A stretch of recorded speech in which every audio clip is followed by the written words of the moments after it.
welcome.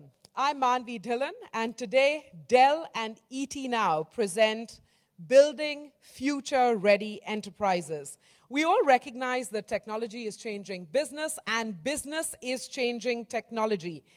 In this environment, can a business really be future-ready? How can a business be future-ready? We will reflect on these questions with our panel, and it's time to meet them. Ganesh Krishnan, co-founder and chairman of Portia Medical. Partha De Sarkar, global CEO, Hinduja Global. Marius A. Haas, chief commercial officer and president, Enterprise Solutions, Dell Corporation.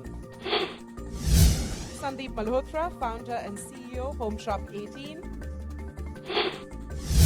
Amira Shah, managing director and CEO, Metropolis Healthcare.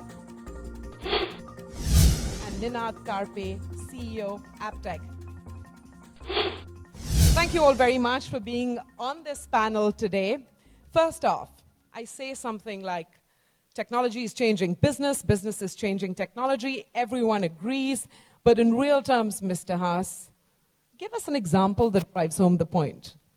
Well, you start at the macro level where, let's just assume for a second, we want to drive a 7% GDP growth as an overall economic stimulation, if you will.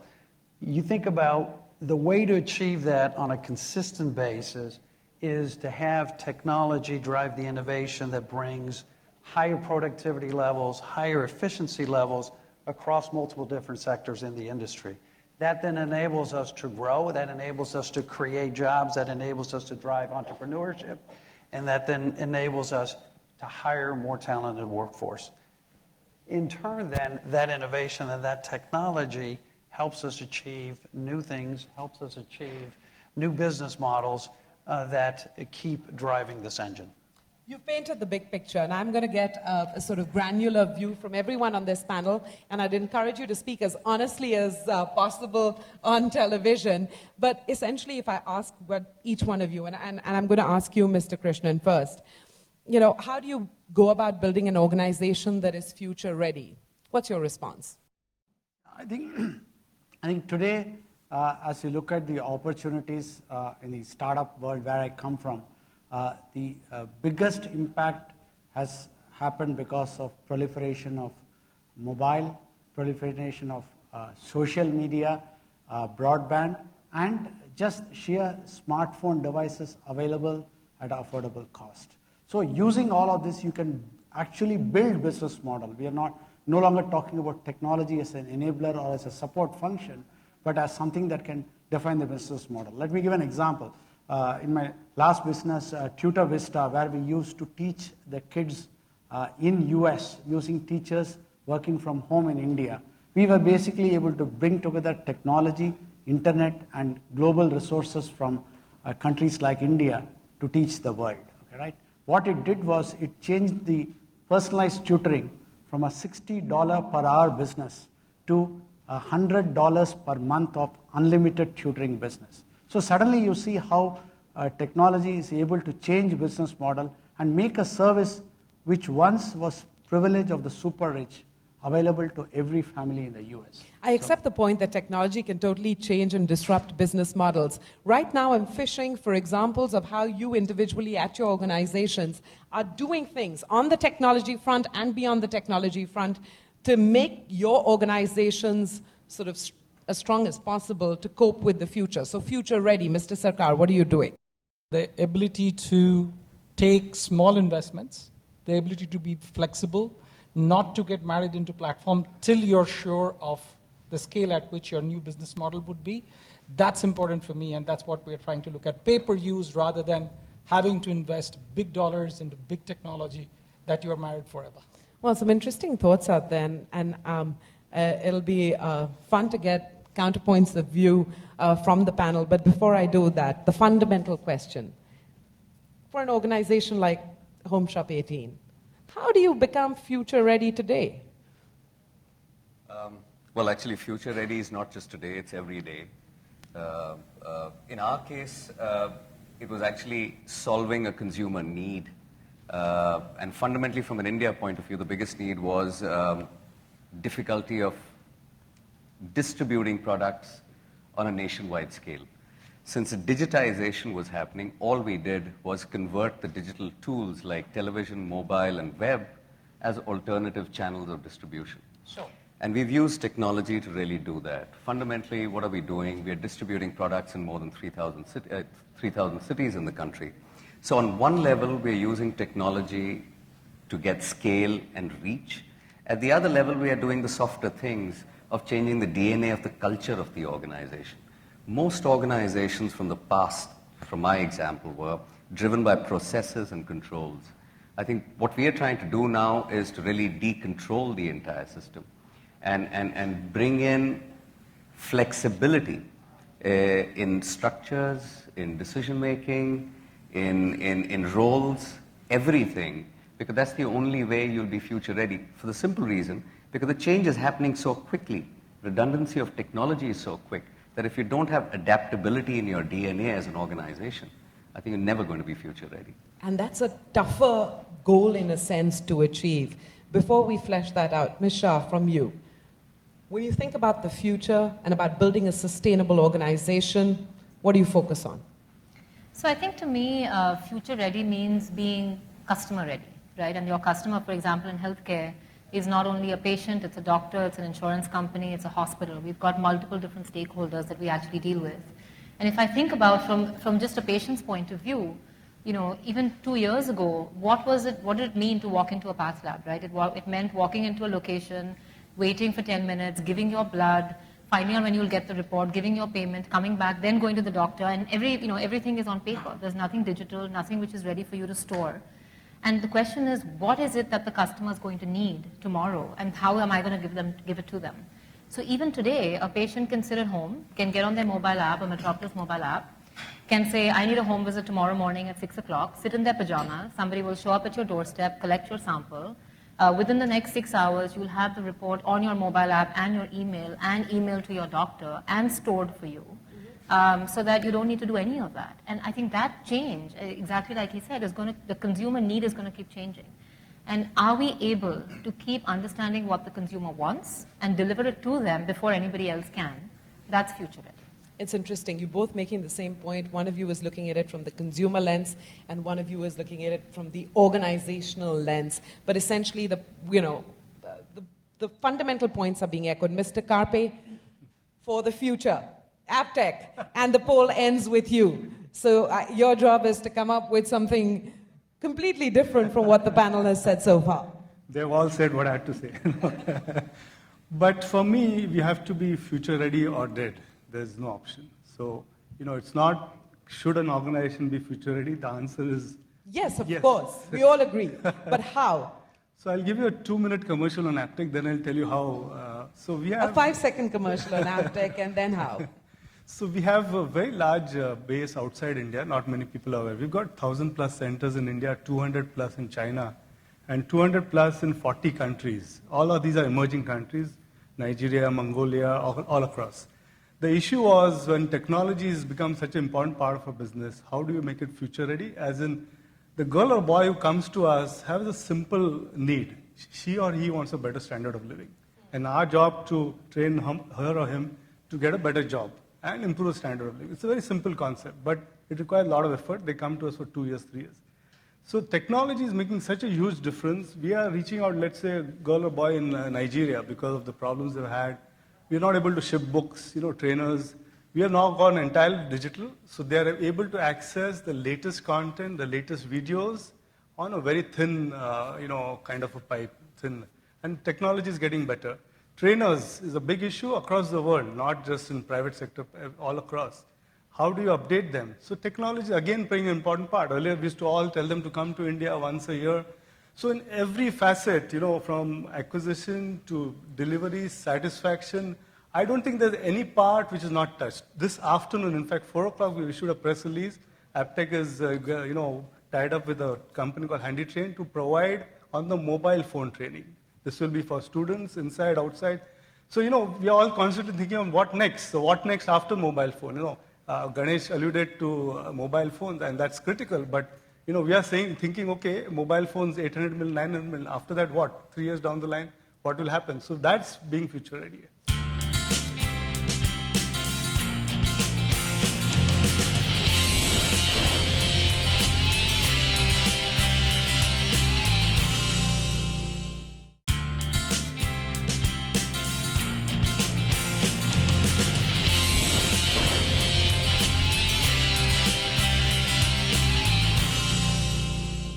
Mr. Krishnan, I really want to understand.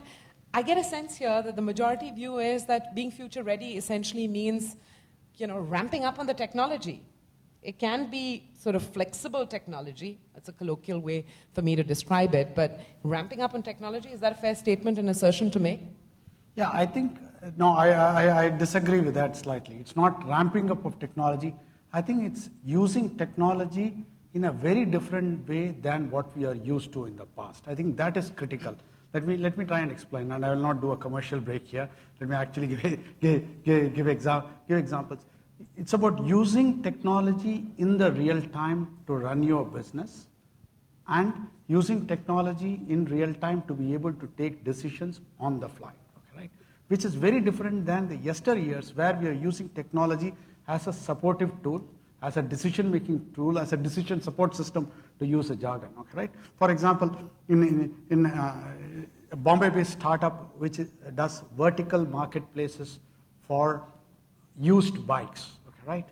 They actually give you a potential buyer the ability to do a virtual test drive of a bike before they actually get to see it or to buy it, okay, right? And this is happening today, here, now, okay, right? And it's just a 3-month-old startup, but they're doing it.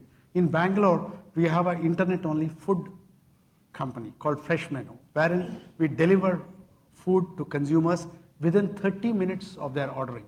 Fresh food, no preservatives, no frozen stuff. The way we do it is by using technology. So what happens is you have centralized kitchens, you have vans that carry the food, keep the food hot, and the last mile is done by two-wheelers, okay, right? So when a consumer orders on the app, the two-wheeler guy, the last mile delivery boy in the GPS knows where the customer is. The van knows where the customer is. The van starts moving towards the customer. And for that movement, it also gets a feed from a real-time traffic site called Trafline, okay, right? Which provides, so based on the traffic site, based on the location of the consumer, based on the location of the van and the two-wheeler boy who is going to pick it up and deliver, all of them adjust themselves so that the 30 minutes can actually happen. While this is happening, 2 other customers' orders, okay, right, at the same time. Mm-hmm. They also have the same service level that it has to be delivered within 30 minutes. Otherwise, we take a penalty. So in order to achieve that, automatically the routing of the truck and the routing of the last mile delivery boys changes, because between the first order, within 2 minutes, 2 other people have ordered. Now, this is really real time. This is future ready. Same thing if you wind back even 3 years back. None of this would have been possible. So none of this would have been possible 3 years ago because there wasn't the kind of deployment of technology that is available today. Is that what you're saying? Yeah, at the grassroots, for the business level, for the delivery boys to the vans. Okay. Mr. Sarkar, do you need yeah. Sorry, I just wanted to add. Yes, sure. I think there are also 2 other things. One, I think what Ganesh was saying, the pace of change that is happening is so much faster than it ever was. And second, technology is an enabler. It's not just a function in a company any longer. I think it has to cut across every aspect of the business. I mean, if you're a supply chain or a logistics guy, but you're not in tune with the latest technologies there, I think you're going to miss the boat.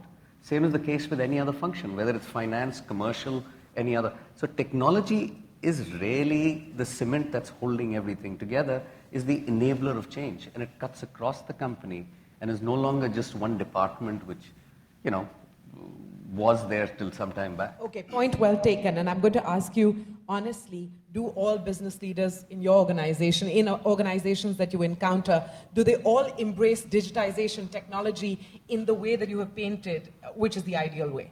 No, they don't. I think it starts from the top.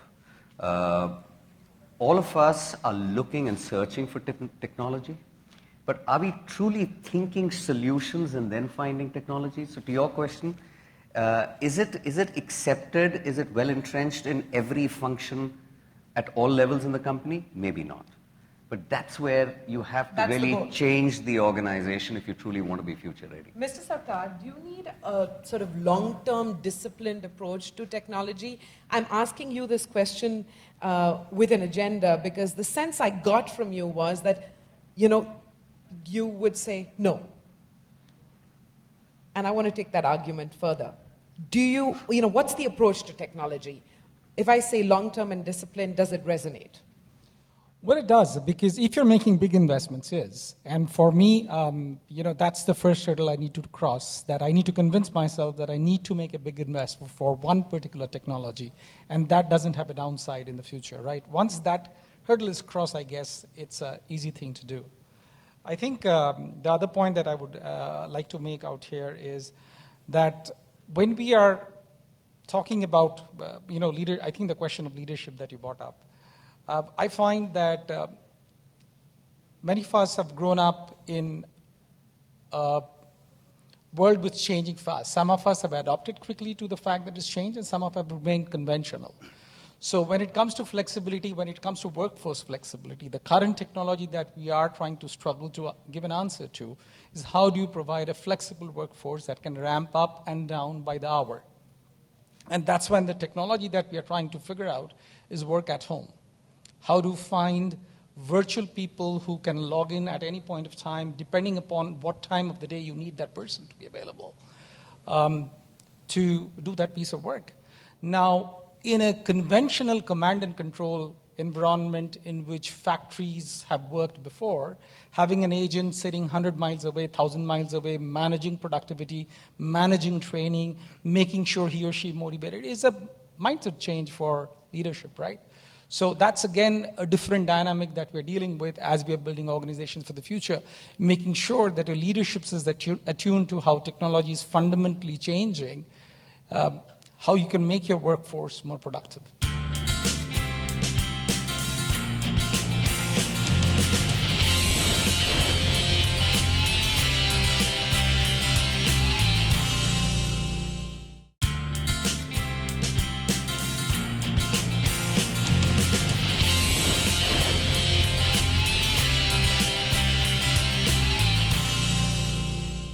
Mr. Haas, Dell puts this proposition forward that, integrated thinking and integrated technology are essential to building future-ready enterprises. What does that mean? There are two different ways to look at it. There's the integrated from a horizontal value chain perspective, as described earlier, about how all the different pieces need to be connected and well-informed to make faster business decisions. And then there's the other element of from a technology stack or a verticalized integration about most of us spend our time thinking about what is the business problem I'm trying to solve? What is the business outcome I'm trying to achieve for my shareholders, for my customers, for my institution, if you will. So you spend more time thinking about the workloads and the applications you need to make available for your customers internally and externally. And you think more about, well, how do I secure that? How do I use the information that those workloads collect? And how do I disseminate that? And how do I have a seamless and very agile infrastructure that I can provision on the fly to be able to run those workloads extremely effectively, right? So it's the kind of 4 core buckets of, have I transformed my environment to be future ready on the application side and on the infrastructure side? Am I connecting or am I bringing together all the pieces of the value chain? Am I then informed by getting the data to make faster and better decisions? And last but not least, am I securing the environment so that my data is protected and also my customer information is protected? All those pieces have to come together, and we all have a different stage at which we believe we're future ready, so there isn't one answer. Exactly. And that's why I was trying to get a sense of exactly what future ready means to each one of you. I'm not asking the tough question, are you future ready? I'm just asking conceptually what it means. Mr. Karpe, there's, again, a lot of consensus on the fact that social, mobile, analytics, cloud, they're changing, the way businesses function. Even a non-tech person like me can attest to that phenomena. But what, in real terms, does it mean, say, for an app tech? So I would like to add a dimension, and I'll come to it. Yeah. Maybe my friend Ganesh can add to it. In this whole discussion on technology, future ready, to my mind, the most important part is talent and creating right people to take the organization forward. And that again links to what you're saying, because how people react to these technologies. So for example, in our organization, we have allowed so social media is open through the day. So hypothetically, anyone can come and just be on Jabong the entire day, or Flipkart, or any of the sites, and we don't stop it. And we believe we should trust people that they come and they will do a good job. So human behavior, right talent, and their responses to this technology ultimately ensures the delivery. So talent and people, this is going to be the biggest bane of this country and countries across the world, of cultivating the right people. 80% of our kids drop out by the time they reach class 8, and for girls it's 89%. After that, again, there's a massive dropout. So, you see the statistics. By the time you get someone whom you want to hire, you really require a lot of scrubbing around. And then to ensure that this girl or boy is attuned to technology and behaves to technology rationally in the best interest of the company is all the more difficult. It's a tough ask. And I see Ms. Shah nodding her head. Can you share your own thoughts on that part of it? Unfortunately, healthcare has been a traditionally very stodgy industry. It's been very slow to move, slow to adapt, and even today, there's no digitization of anything. So today, it still works, very, very sort of traditional methods. Talent is a huge issue in healthcare. You don't get people who medically can think in a business context. So I think for us, I totally resonate with the point that it's very, very difficult to get and keep good quality talent with us. And we still haven't seen technology play the revolutionary kind of role that we are talking about in other industries play in healthcare yet. And that's still to come. And I think it will happen, but it will happen over the next few years. Same thing with education. Because these are It's still all to come. Let's see traditional if Mr. industries. Krishnan can throw in a few counter examples to the assertion you made. Yeah, I think, I agree that healthcare has been lagging behind in terms of adoption of technology. If you take an example, as compared to, say, banking or travel industry, which has been in the forefront to adopt. Unfortunately, education and healthcare has been lagging, but I, as an entrepreneur, see that as the opportunity. Portia Medical, for example, it's a health tech company. So we have 2,000 clinicians doing 50,000 home visits every month. All of them carry a smartphone, right? So the entire protocol that what they are supposed to do at site of the patient at home is actually downloaded there. So, and because it's GPS enabled, we know even logistically whether the person is visiting on time, when did the visit start, when has the visit ended, and we also know if he has left the place of the patient without taking, say, for example, sugar reading, he has not updated it. So therefore, that is where the next 5 to 10 years of opportunity in healthcare is there, courtesy smartphone. That's one example.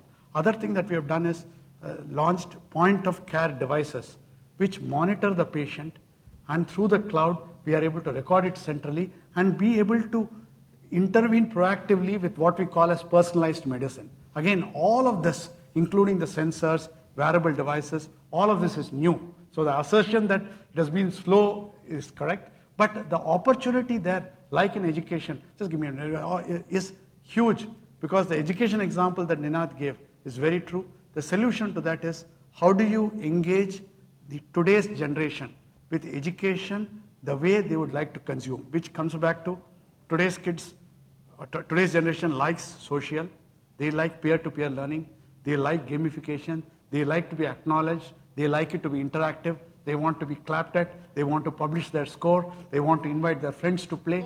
Bring all the principles of this into education, then you have an engaged audience, okay, right? The old sage on stage thing is gone. Same thing is in healthcare. The patient wants to be involved in the treatment, which is not the case. So that's where the opportunity is.